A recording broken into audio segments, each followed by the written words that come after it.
복음은 하나님이 당신을 사랑하십니다 라는 의미 이상이다. 학교를 졸업한 지 꽤 오랜 세월이 지났지만 나는 여전히 아무 준비도 없이 시험을 치르러 가는 것에 두려움을 느끼고 있다. 오늘이 내 성적의 80%가 결정되는 날인데 시험 준비를 까맣게 잊었다고 가정해보자. 교수가 서로 종류가 다른 3가지 원자 동위원소를 밝히고 그것을 구분하는 전자기적 특성을 논술하라는 것을 시험 문제로 제시했다. 그것이 무슨 말인지 도통 아무 생각도 떠오르지 않는다. 고통스러운 90분이 흘러가고 강당 앞에 있는 교수를 향해 걸어가서 낙제가 분명한 답안지를 내밀었다. 그 순간 놀라운 일이 일어났다. 아무렇게나 의미 없는 말을 늘어놓은 답안지가 교수의 서류함에 들어가는 순간 한 번도 만난 적 없는 학우가 나타나 답안지를 잡아채더니 내 이름을 지우고 자기 이름을 대신 적어 넣었다. 그리고 자기 답안지에는 내 이름을 적어 넣었다. 얼마 후 성적이 나왔다. 나는 합격했고 그는 낙제했다. 나는 그의 점수를 받았고 그는 나의 점수를 받았다. 물론 대학에서 실제로 그런 일이 일어날 가능성은 전혀 없다. 그러나 이것은 예수님이 세상에서 30년 동안 살면서 우리를 위해 하신 일을 보여주는 좋은 비유다. 그분은 우리가 살아야 할 삶을 사셨고 그분의 이름을 지우고 우리의 이름을 대신 적어 넣으셨다. 그분은 우리가 당해야 할 죽음을 당하셨다. 우리가 할 수도 없고 하지도 않은 일이 그분의 죽음으로 이루어졌다. 그분의 공로가 우리의 것이 되었고 우리의 징벌이 그분의 것이 되었다. 신학자들은 이것을 위대한 교환이라고 일컫는다. 복음은 단지 하나님께서 우리를 사랑하신다는 메시지가 아니다. 물론 하나님은 우리를 극진히 사랑하신다. 그렇지 않다면 복음은 존재하지 않을 것이다. 그러나 그분은 대리속죄의 아름다움을 통해 사랑의 길이와 넓이와 높이를 보여주셨다. 대리속죄라는 용어를 간과하면 안 된다. 이 용어는 복음에 있어서 매우 중요하다. 대리속죄가 없다면 복음도 없을 것이다. 내가 약 20년간 목회자로 사역하고 있는 노스캐롤라이나의 서미트 교회에서는 복음을 다음 3마디로 간단하게 요약한다. 나 대신 예수님이. 예수님은 단지 우리를 위해 죽지 않으셨다. 그분은 우리 대신 죽으셨다. 그분이 우리의 저주를 담당하신 덕분에 우리는 그분의 의를 물려받는다. 그분이 수치를 당한 덕분에 우리는 영예의 자리에 앉는다. 그분이 맞아 쓰러지신 덕분에 우리는 일으키심을 받는다. 그분이 성부께 외면을 당한 덕분에 성부께서 우리에게로 그분의 얼굴을 향하신다. 그분이 우리가 살아야 할 삶을 살고 우리가 죽어야 할 죽음을 겪으신 덕분에 우리가 그분이 받아야 할 상급을 받는다. 이사야 선지자는 대리속죄가 이루어지기 약 700년 전에 이렇게 예언했다. 그는 실로 우리의 질고를 지고 우리의 슬픔을 당하였거늘 우리는 생각하기를 그는 징벌을 받아 하나님께 맞으며 고난을 당한다 하였노라. 그가 찔림은 우리의 허물 때문이요 그가 상함은 우리의 죄악 때문이라. 그가 징계를 받음으로 우리가 평화를 누리고 그가 채찍에 맞음으로 우리가 나음을 받았도다. 우리는 다 양 같아서 그릇 행하여 각기 제 길로 갔거늘 여호와께서 우리 모두의 죄악을 그에게 담당시키셨도다. 예수님의 대리속죄는 예수님의 복음을 세상의 다른 종교와 구분한다. 세상의 모든 종교는 하라라는 한마디로 요약할 수 있다. 그들은 이것을 하라, 저것을 하라, 여기에 가라, 이 말을 하라, 이것을 문질러보라, 이것을 만져보라, 이렇게 기도해보라, 이렇게 노래해보라 라고 말한다. 그런 일을 충분히 잘하면 신의 인정을 받을 수 있다고 가르친다. 그러나 복음은 이루어졌다 라고 말한다. 예수님께서 구원에 필요한 모든 것을 이루셨다. 십자가에서 숨을 거두시며 다 이루었다 라고 말씀하셨다. 그분은 내가 시작했으니 이제 너희가 맡을 차례다 라고 말씀하지 않으셨다. 구원에 필요한 모든 것이 이루어졌다. 다른 종교들은 신이 예언자들을 보내 신의 은총을 받는 법을 가르치게 했다고 믿는다. 그러나 기독교의 위대한 선지자이신 예수님은 교사일 뿐 아니라 우리 대신 하나님께 은혜를 구하여 그것을 선물로 주시는 구원자이시다. 그리스도 안에서는 하나님을 기쁘시게 하거나 그분의 분노나 실망을 달래려고 애쓸 필요가 없다. 우리가 해야 할 일은 우리 대신 이루어진 일에 감사를 드리는 것뿐이다. 선행은 구원을 위한 공로가 아닌 구원의 결과다.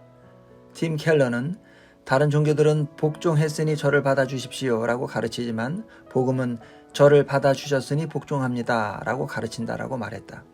이것은 참으로 좋은 소식이다. 복음 안에 나타난 하나님의 능력이 우리를 구원한다. 좋은 소식은 다른 어떤 것보다 중요하다. 그 이유는 복음이 단지 우리에게 영생을 주기 때문만은 아니다. 복음은 그보다 훨씬 더 큰 의미를 지닌다. 복음은 생명의 원천이다. 복음은 하나님의 능력이다. 이것이 복음이 다른 그 무엇보다 중요한 이유다. 교회에 다니는 사람 대부분은 대리 속죄에 관해 알고 있다. 그들은 대리 속죄를 설명할 뿐 아니라 심지어 하라와 이루어졌다의 차이까지 말한다. 어쩌면 그들이 나보다 더 잘 설명할지도 모른다. 하지만 그것이 곧 복음이 그들의 마음이나 삶이나 세계관 속에 올바로 자리 잡고 있다는 의미는 아니다. 그리스도인들은 복음을 단지 갓난아이를 위한 음식이나 기독교의 입문의식이나 예수님과 처음 관계를 맺기 위한 기도쯤으로 생각하는 경향이 있다. 그러나 복음은 기독교적인 삶을 의미한다. 복음은 기독교의 기초 과정이 아니다. 모든 기독교적인 삶은 예수님이 십자가에서 이루신 것을 전하는 복음에서 비롯한다. 우리는 복음의 실증을 느껴서는 안 된다. 항상 복음 안에 머물러 있어야 한다. 복음을 배우고 늘 그 안에서 성장하며 살아가는 것을 중단하지 말아야 한다. 그리스도 안에서의 성장이 복음을 넘어서는 것이 아니라 복음 안으로 더욱 깊이 들어가는 것을 의미하는 이유가 바로 여기에 있다. 복음은 우물과 같다. 더 넓게가 아닌 더 깊게 들어가야만 가장 순수한 물을 얻을 수 있다. 지금까지 배트맨을 주제로 만들어진 영화와 드라마와 애니메이션이 538편에 달한다. 그 가운데서 나는 2005년에 대성공을 거둔 크리스토퍼 놀란 감독의 배트맨 비긴스가 가장 훌륭하다고 생각한다. 그 영화에는 어린 브루스 웨인이 오랫동안 사용하지 않은 것으로 보이는 어느 우물 아래로 굴러떨어지는 장면이 나온다. 그 후 주변의 풀이 무성하게 자라 우물 입구를 완전히 가려 보이지 않게 되었고 브루스는 몇 년이 지난 후에 그 우물을 다시 찾았다. 그는 그 우물이 거대한 지하동굴로 들어가는 입구라는 사실을 알게 되었다. 그 안에는 놀라운 보물과 배트맨이 될 수 있는 비밀이 간직되어 있었다. 웨인 저택에는 땅 위에서 발견할 수 있는 것보다 훨씬 더 많은 것이 감추어져 있었다. 웨인 가문의 사유지에 감추어진 진귀한 보물들을 온전히 경험하려면 더 깊이 들어가야 했다. 복음을 대할 때도 그래야 한다. 복음의 표면적인 메시지만 보고 이해하는 것으로 복음을 다 안다고 생각할지 모르지만 그 깊은 곳을 들여다보면 훨씬 더 많은 것을 발견할 수 있다. 더 많이 볼수록 더 많이 변화되고 더 많이 발견할수록 더 많이 보게 된다. 바울 사도는 주님의 영광을 볼 때 영적 성장이 이루어진다고 말했다. 복음 안에 나타난 그리스도의 영광을 보면 그분을 더 많이 닮을 수 있고 영광에서 영광에 이를 수 있다. 그동안 그리스도와 어떻게 동행해 왔는지 생각해보라. 처음에 어떻게 그리스도인이 되었는가? 그때 분명히 예수님께서 우리를 위해 이루신 일을 증언하는 복음 안에서 하나님의 영광을 보았을 것이다. 그렇다면 지금은 어떤가? 그리스도인으로서 예수님을 더욱 닮아가고 있는가? 우리를 위해 그 모든 일을 이루신 하나님의 영광을 계속해서 바라보는가? 모든 것이 다 이루어졌다고 굳게 믿는가? 우리는 복음을 믿고 경이로운 눈으로 예수님을 바라봄으로써 구원을 받았다. 우리의 성화도 그와 똑같은 방식으로 이루어진다. 복음이 우리를 받아주었고 본향에 이를 때까지 계속해서 우리를 인도한다. 이것이 여전히 복음이 필요한 이유다. 우리에게는 다른 무엇보다 복음이 필요하다. 가장 중요한 복음. 복음주의 그리스도인들은 언제나 복음을 믿어왔다. 복음이라는 용어가 우리를 일컫는 명칭에 포함되어 있다. 복음적이라는 용어는 복음을 뜻하는 헬라어에서 유래했다. 그런 점에서 복음은 우리의 표식이었다. 복음은 처음부터 기독교의 핵심이었다. 복음은 우리의 믿음에 생명을 준다. 그러나 우리는 복음 외에 다른 곳에서 영적 부흥과 생명을 찾으려는 유혹을 느낄 때가 많다. 어리석도다 갈라디아 사람들아, 누가 너희를 꾀더냐? 너희가 이같이 어리석으냐? 성령으로 시작하였다가 이제는 육처로 마치겠느냐? 영적 부흥이 이루어지지 않는 이유는 복음에 지나치게 집착하느라 현대적인 기술을 습득하지 못해서가 아니다. 오히려 현대적인 기술에 지나치게 집착하느라 복음에 무뎌진 탓이다. 우리는 복음을 가장 중요한 자리에서 제거했다.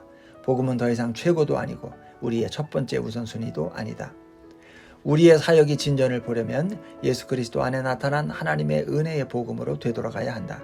복음이 없으면 개인적인 성장을 위해 계획한 목표들을 단 하나도 제대로 이룰 수 없다. 영적 부흥을 위한 우리의 노력이 복음에 근거하지 않으면 결실을 맺을 수 없다. 이미 이루어진 것을 연료로 삼아야만 기독교적인 삶을 힘차게 이끌 수 있는 불길을 당길 수 있다. 목회자들에게 당부하고 싶다. 모든 것은 강단에서부터 시작해야 한다. 모든 설교가 예수님이 이미 이루신 것을 증언하는 복음에 근거해야 한다. 찰스 스펄전은 무슨 설교를 하든지 그리스도께로 되돌아가는 길을 만드는 것이 목표라고 했다.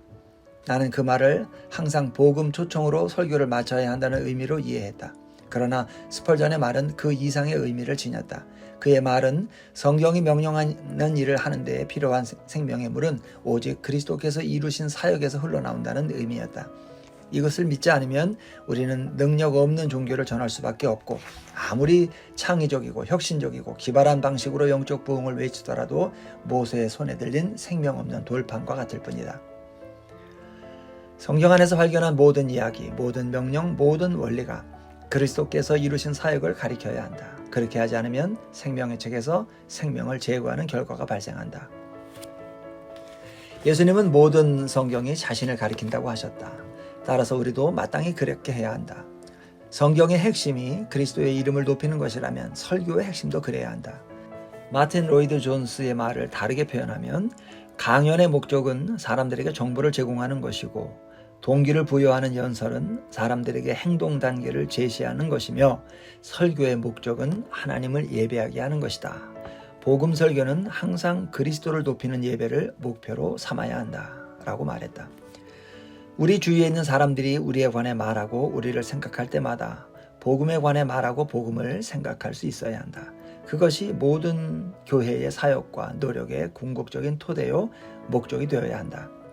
자신이 다니는 교회를 잠시 생각해보라. 교회가 무슨 일을 하고 있는가? 교회가 복음을 말하는가?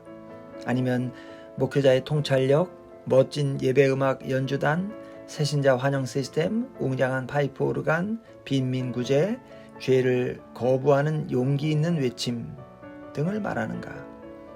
사람들이 교회를 삶에 유익한 실천적인 조언을 얻을 수 있는 장소나 신학적으로 건전하고 성경 원문에 근거한 박학한 설교를 들을 수 있는 강의실로 생각하지는 않는가? 그런 것이 모두 잘못되었다는 말은 아니다. 하지만 그런 것은 새 생명의 능력이 아니다. 그런 것은 하나님의 능력에 반응하거나 그것을 발현하는 수단이 될 수는 있어도 그것 자체가 하나님의 능력은 아니다. 성경에 따르면 오직 복음만이 능력이다. 삶을 변화시킬 만큼 뛰어난 전략도 복음이 없으면 구원의 능력을 발휘할 수 없다.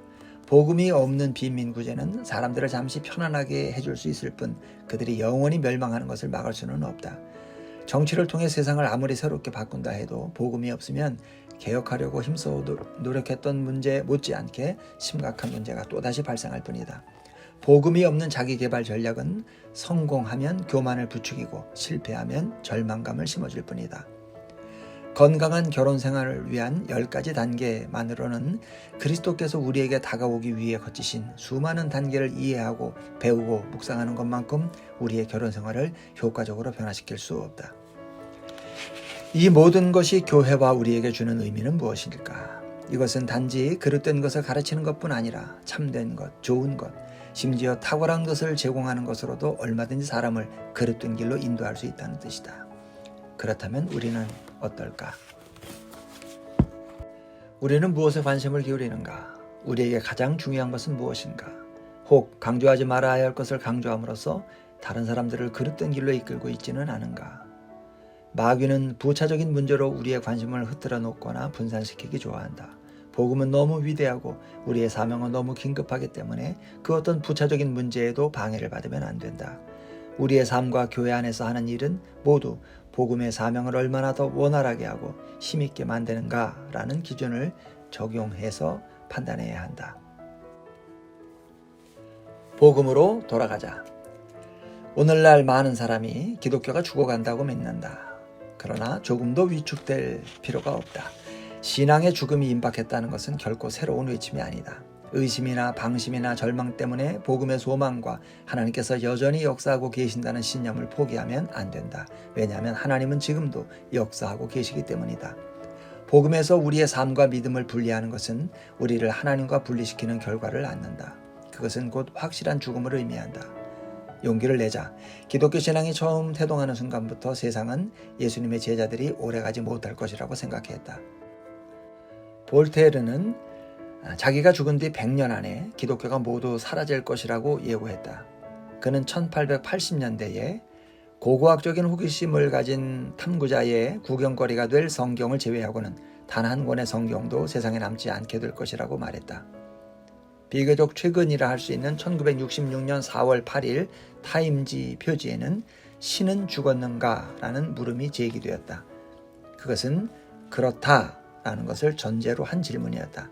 그 질문에는 서로 신이 아직 죽지 않았다 하더라도 최소한 말기 환자의 병동에 갈 지경에 이르렀다는 신념이 반영되어 있었다.